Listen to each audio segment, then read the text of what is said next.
everybody. Hey, what's going on, everybody? You got Brian Hogben here from Mission 35 and Tobias, Rockstar Real Estate Agent. Oh, I shouldn't say that because you're with Remax, and that's actually a company. Yeah, Rockstar Realtor. Yeah, okay, let's say that. Forget that Rockstar company, Realtor. But you are a Remax Rockstar Realtor. Totally.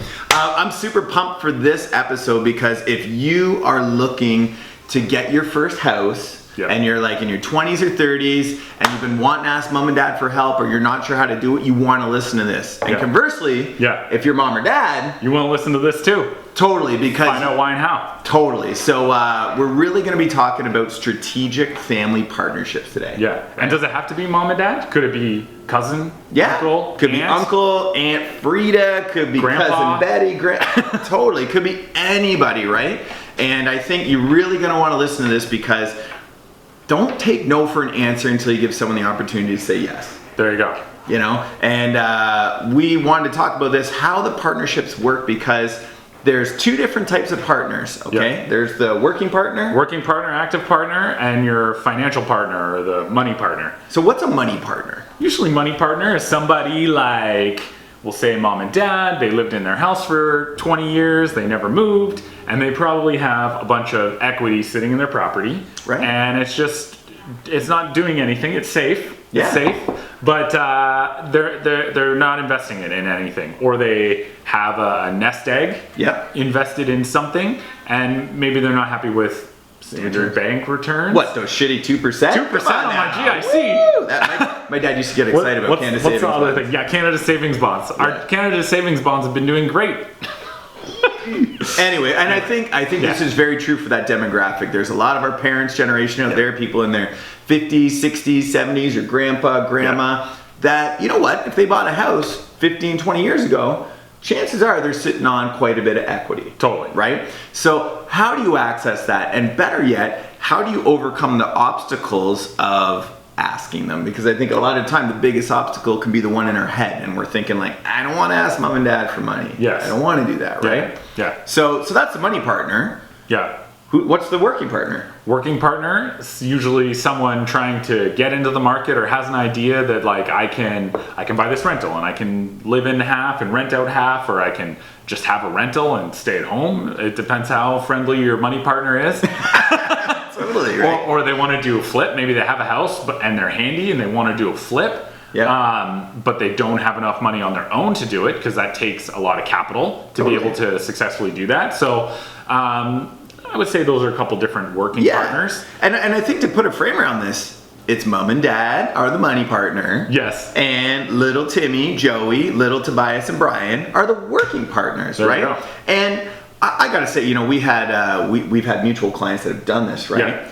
And who better to invest in than family? Yeah. Right? Like, you see lots of families run businesses together. Like, I cannot think of a better opportunity on how you can not only make money, but also see your family succeed. Totally. Yeah. Right? Why do you want to do it? You know, number one is like for a financial benefit, but I think very much in line with that is to help your family succeed. And it goes both ways. The financial partner or money partner is also succeeding financially, not just helping them, and they're also receiving help in that their financial portfolio is gaining much better gains without them having to have so much risk or go it alone or manage a rental. Yep. So it goes both ways. It's a two-way street on every avenue. I agree. Let's get strategic here for people. And I think, okay, so number one, let's start with, we'll go to parents after this. Okay. And we'll start with the sort of first-time investor, right? Yeah. You're 19, 20, 21, 22, whatever the case. You're 25 or 30. You might still live in your parents' basement. Totally, right? That's demographics are showing, and that's okay. But let's change it, right?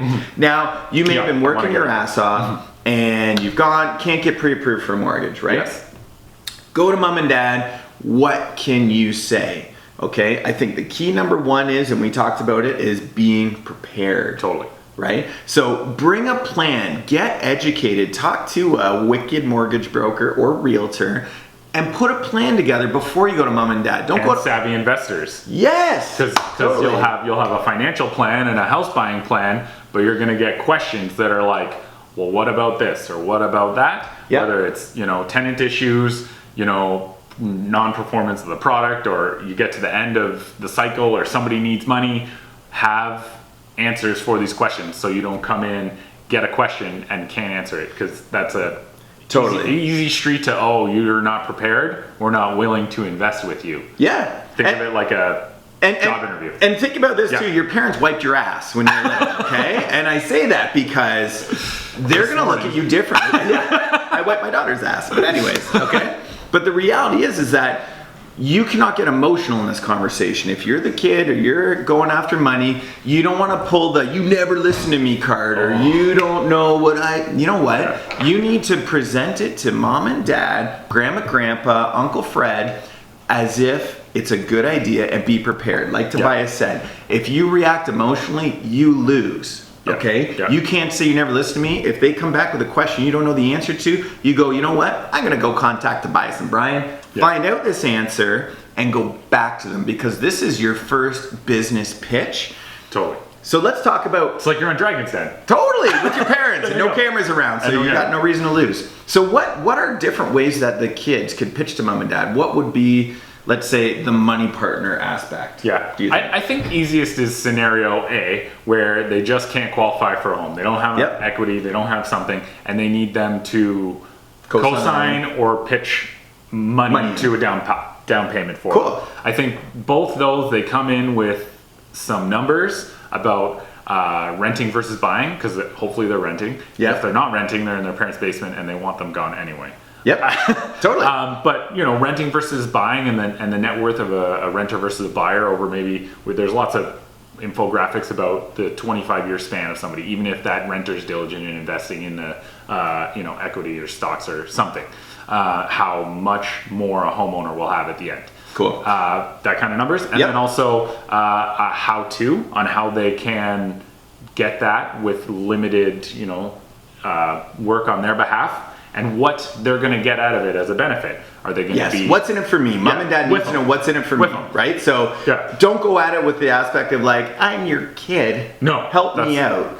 You know what? I would say parents will be much more responsive to you, and I'm saying, I know I did this with my dad, and I end up saying, hey, listen, Dad, I'm going to triple your Canada savings bond return. And I said, I'm going to... And he was getting paid... 4.5%. Yeah, he was getting paid, really. He was getting 2%, and I said, I'm going to pay you 6 or 8%. So if you actually come and say, listen, if you co-sign, I'll give you some of the equity within 5 years. Or if you co-sign, we can split the amount that it goes up in 5 years and the amount that the mortgage goes down by 5 years.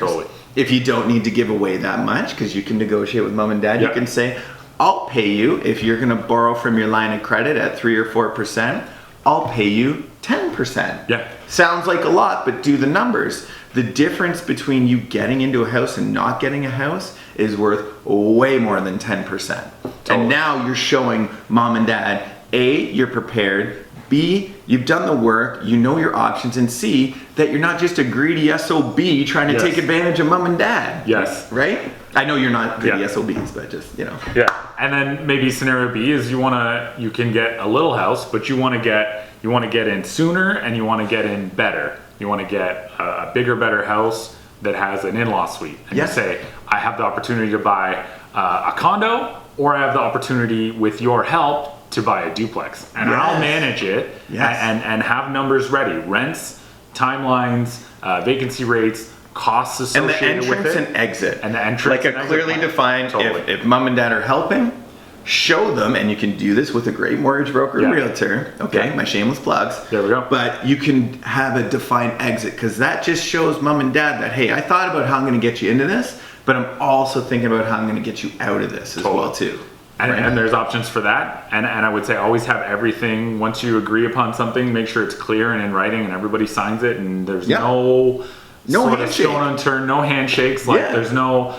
Well, when we talked about it, I thought you said this. There's no thinking. You want everything to be firm, and it could be at 5 years you refi and they get their investment back, and they're still partners. They still have part of equity. You can be very creative with it. We're sort of going through it quickly, I think. If it's something that you're interested in, I think you definitely need to reach out to us to help with a more specific plan, because every scenario is going to be different. And I think, like you said, exit strategies can be refinancing, can be selling. And listen, you know what? We've had people that we've helped in the past that have said, hey, mom and dad, I know you want me out, but tell you what, buy a house with me because I can't qualify right now and I don't want to rent.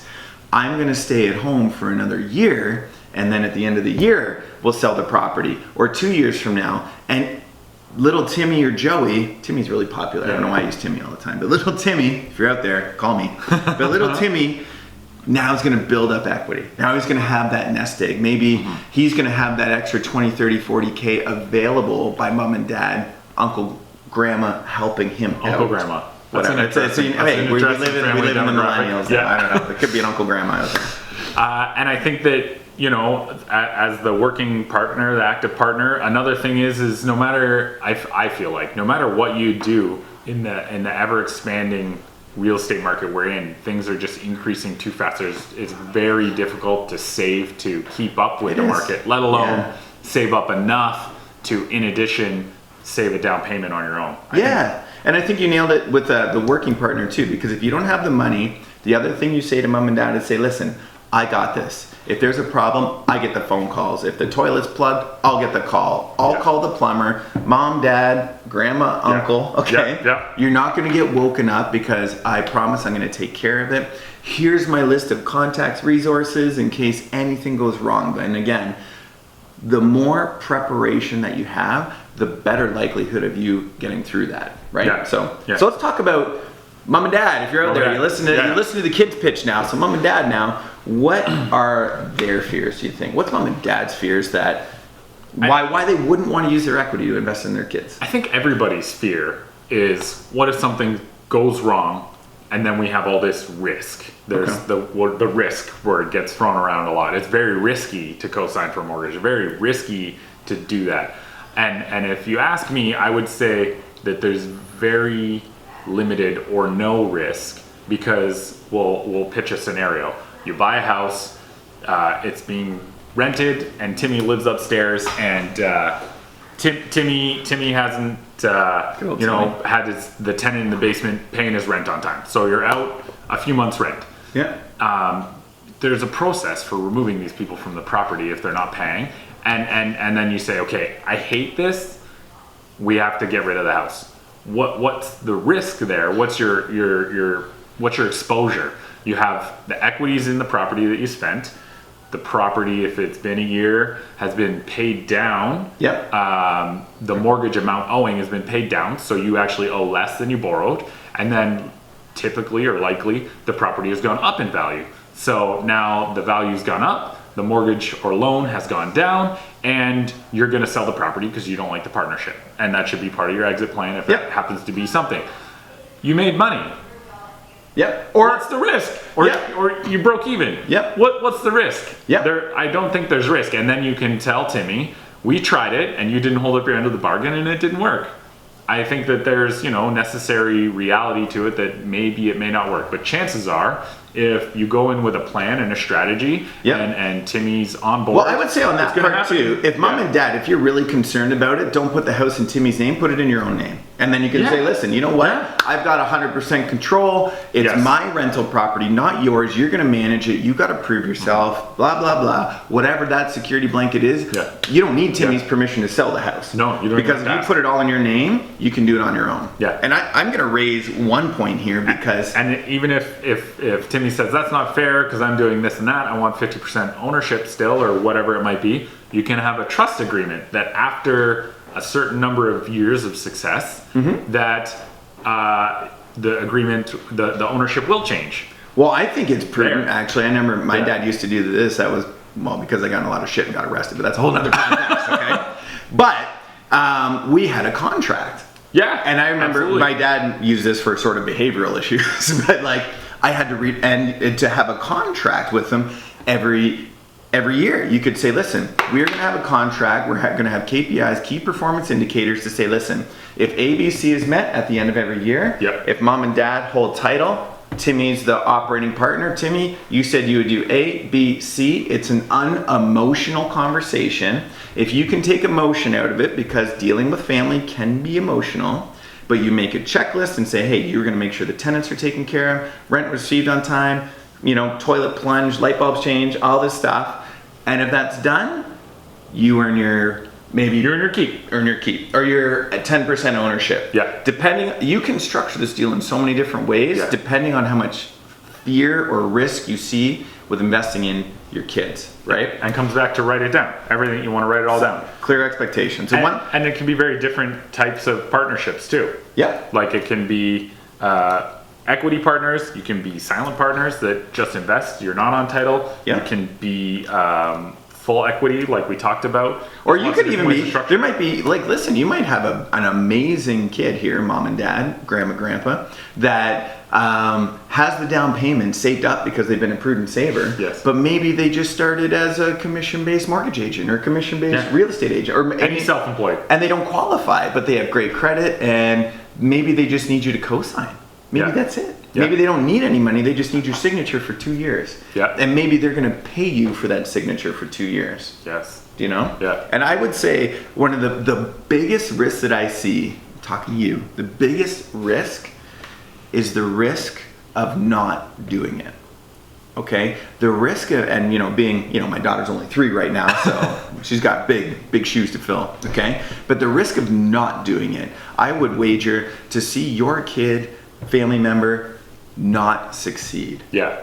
The risk of them being like, oh man, 4 or 5 years from now being like, God damn it, I wish I bought a house 5 years ago, mom, dad, now it's so expensive I can't. And you sitting there going, shit, I wish I listened to that podcast I heard like 2-3 years ago and helped them, because now it's $50,000, $75,000, $100,000 more, and it's even tougher. Because the biggest, from the families that we've both helped, the biggest win for the dad specifically is seeing the kid succeed. Like, that's better than any amount of money. And that's the biggest feedback we've always gotten. And I was gonna say, we didn't even get to that. Yeah, you get financial gain, and yeah, you get to do something together, but seeing family do better and succeed and go beyond where they would have been without your help is the most gratifying of anything. I think any parent wants to see their kids do better than they did.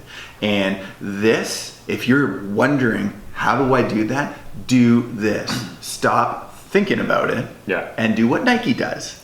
Just do it. Right? I think that's awesome. Well, you know That's what? beautiful. If you have any questions about this or want more information, please reach out to Tobias Smulders from Remax Escarpment or myself at Mission 35, because we are so, this is the number one way to increase your wealth.